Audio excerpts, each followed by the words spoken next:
بسم اللہ الرحمن الرحیم۔ السلام علیکم۔ شیطان انسان کو ہر وقت اپنے شکنجے میں لانے کی کوشش کرتا رہتا ہے۔ جب شیطان بندے پر حاوی ہو جاتا ہے تو اس بندے کے ذہن میں مختلف قسم کے وسوسے پیدا کرتا رہتا ہے۔ وہ ہر طرح سے انسان کے دل و دماغ میں ایسے خیالات پیدا کرتا رہتا ہے کہ انسان کو اللہ تعالیٰ کی راہ پر چلنے سے دور کر دوں۔ شیطان انسان کے دل و دماغ میں کبھی ایسے خیالات لاتا ہے کہ اللہ کون ہے، اس کو کس نے پیدا کیا، اللہ کا وجود ہے یا نہیں۔ کبھی انسان کے دل میں نماز ادا کرتے ہوئے مختلف خیالات آتے ہیں، اور کبھی بیماری کی حالت میں انسان وسوسے کا شکار ہوتا رہتا ہے۔ کبھی ہم اپنے روزمرہ زندگی کے کاموں سے تنگ آ کر سوچتے رہتے ہیں، اور کبھی غربت کی حالت میں ہم پریشان رہتے ہیں۔ کبھی ہمارے مسلمان بھائیوں کے ساتھ ایسا ہوتا ہے کہ باجماعت نماز ادا کر رہے ہوتے ہیں اور نمازی کے دل میں ایسے خیالات آتے ہیں کہ اس کو پتہ ہی نہیں چلتا کہ وہ نماز میں کیا پڑھ رہا ہوتا ہے۔ اسی خیالات میں نمازی گم ہو جاتا ہے کہ امام سلام پھیر دیتا ہے۔ اس طرح ہم سوچ میں پڑ جاتے ہیں کہ ہم نماز، روزے اور حج کیوں ادا کرتے ہیں۔ سب سے زیادہ مشکلات ان لوگوں کو پیش آتی ہیں کہ جن کے ذہن میں جنسی وسوسے شیطان ڈالتا ہے۔ جب شیطان کسی عورت کو آپ کے لیے انتہائی حسین کر کے آپ کے دل و دماغ پر حاوی کر دیتا ہے تو پھر انسان پوری طرح سے شیطان کے شکنجے میں چلا جاتا ہے۔ جنسی خواہشات پر تمام برائیوں کی جڑ بن جاتی ہے۔ انسانی ذہن گندے خیالات کا مرکز بن کر رہ جاتا ہے۔ آخر یہ سارے خیالات ہم کو کیوں آتے ہیں؟ ان خیالات کے بارے میں اسلام میں کیا حکم ہے کہ اگر یہ خیالات ہم پر حاوی ہو جائیں تو ان کا کیا حل کرنا چاہیے؟ آئیے پہلے ہم احادیث مبارکہ سے ان خیالات کے بارے میں جاننے کی کوشش کرتے ہیں۔ ناظرین گرامی، حضرت ابو ہریرہ سے روایت ہے کہ صحابہ کرام میں سے کچھ لوگ نبی اکرم صلی اللہ علیہ وآلہ وسلم کی خدمت میں حاضر ہو کر عرض کرنے لگے کہ ہم اپنے دلوں میں کچھ خیالات ایسے پاتے ہیں کہ ہم میں سے کوئی بھی ان کو بیان نہیں کر سکتا۔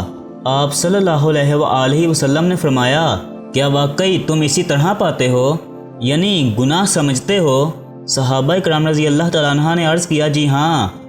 آپ صلی اللہ علیہ وآلہ وسلم نے فرمایا، یہ تو واضح ایمان ہے۔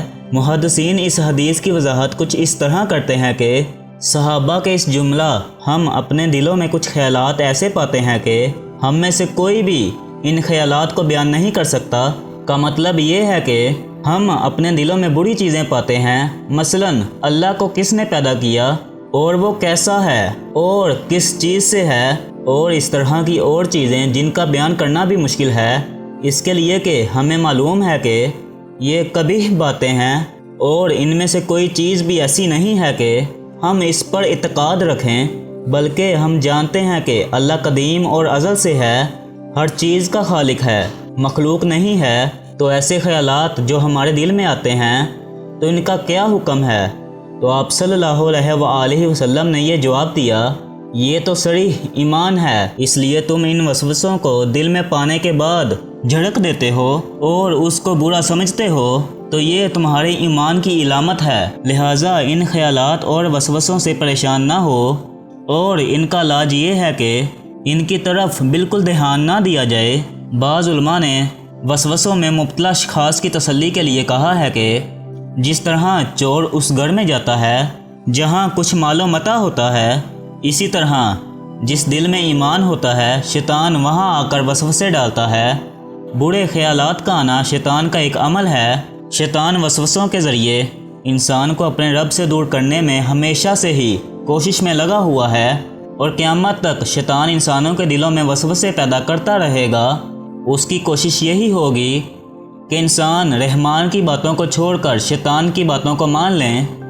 حدیث محمدی صلی اللہ علیہ وآلہ وسلم ہے کہ خدا کا لاکھ لاکھ شکر ہے کہ شیطان کے جال کو وسوسے کی حد تک ہی محدود کر دیا گیا ہے، اس کے آگے شیطان کو بڑھنے کی اجازت قطعی نہیں ہے۔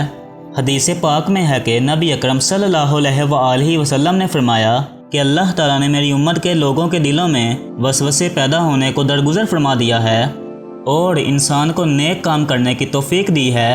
مومن کے دل میں وسوسے کا پیدا ہونے سے مومن کو گناہ نہیں ہوگا، بلکہ مومن جو نیک کام کر رہا ہوگا اللہ تعالیٰ مومن کو نیک کام کے بدلے نیکیاں عطا فرمائے گا۔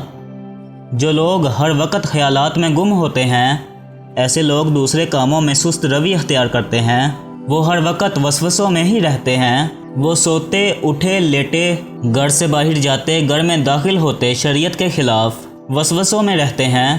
اس طرح شیطان ایسے انسان کو کبھی بھی برے خیالات سے آزاد نہیں ہونے دیتا اور ہر وقت انسان کو شریعت کے خلاف بھڑکاتا رہتا ہے کہ انسان زیادہ سے زیادہ سوچے اور ہر وقت دماغی تھکاوٹ کا شکار رہے اور اس کو اللہ کی طرف رجوع کرنے کی فرصت ہی نہ ملے۔